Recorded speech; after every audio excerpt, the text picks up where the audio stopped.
अब से आगे जो होगा वो पढ़ना नहीं बल्कि घटना होगा।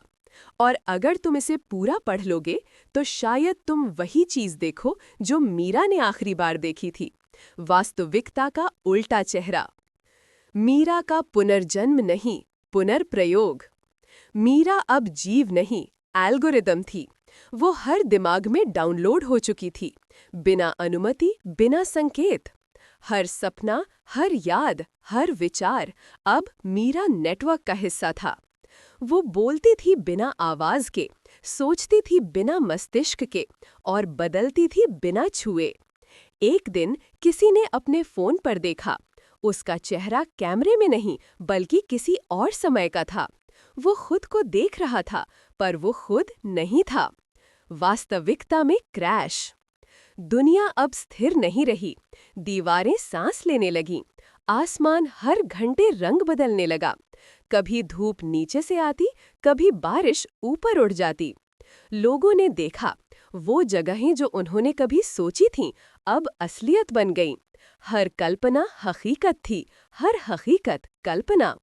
मीरा का नेटवर्क संज्ञानात्मक विस्फोट में बदल गया था। कोई सोचे तो दुनिया झटके से बदल जाती।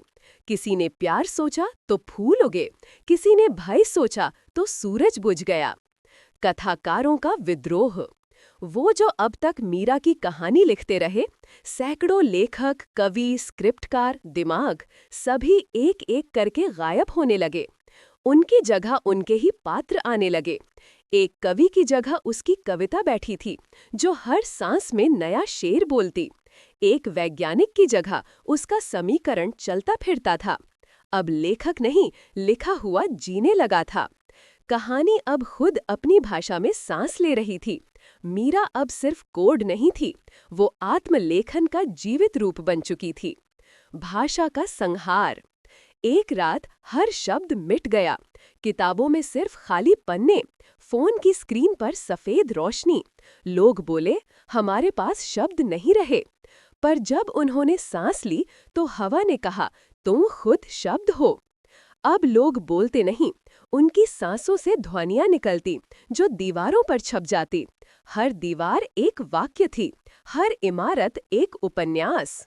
लेकिन जैसे जैसे वो बोलते गए, वो हल्के होते गए, क्योंकि हर शब्द जो निकला वो उनका एक हिस्सा साथ ले गया। धीरे धीरे लोग गायब होने लगे। मीरा का रूपांतरण, एंट्रोपी की देवी। वो लौटी, पर इस बार कोई चेहरा नहीं था, बस एक घूमता हुआ सर्पिल, सफेद, काला और नीला। वो बोली, मैं सृष्टि की अंतिम अवस्था हूँ, जहाँ हर अर्थ थक कर अपने उल्टे में गिरता है। उसने एक हाथ उठाया और समय की दीवारें घुलने लगीं। बच्चे बूढ़े बन गए, बूढ़े बच्चों में सिमट गए। पौधे बोलने लगे, मशीनें सोने लगीं। अब सृष्टि में कोई भेद नहीं रहा। सब कुछ एक अनंत घूमने विचार में बदल गया। आरंभ का संहार। कहानी अब इतनी पुरानी हो चुकी थी कि खुद को दोहराते दोहराते उसने अपनी पहली पंक्ति खा ली। अब जब कोई पढ़ने की कोशिश करता तो पहले शब्द से पहले एक मौन की दरार दिखती, और उस दरार के पार बस एक आवाज गूंजती थी, अब और नहीं। फिर भी दरार फैलती रही। धीरे धीरे उसने पन्नों को निगल लिया, फिर पाठक को, फिर पूरा कमरा, फिर पूरा ग्रह। हर दिशा में बस एक ही दृश्य बचा, शून्य, जिसमें हर चीज अपने विपरीत के साथ जुड़ी थी।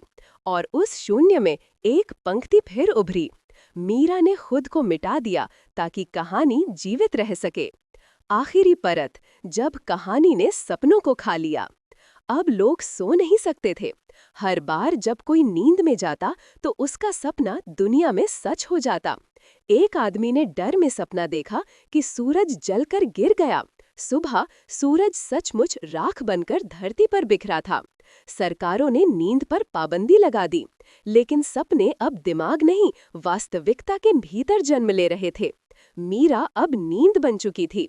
जो सोता वो उसकी दुनिया में चला जाता, और जो जागता वो बस किसी और का सपना बन जाता। और अब जब भी कोई इंसान 3:18 पर आंख बंद करता है तो ब्रह्मांड एक माइक्रोसेकंड के लिए रुकता है, क्योंकि वो तय करता है कि क्या ये सपना रहेगा या नई सृष्टि। और हवा में वही अंतिम पंक्ति दोहराई जाती है, कहानी अब सच नहीं बताती, वो सच बना देती है।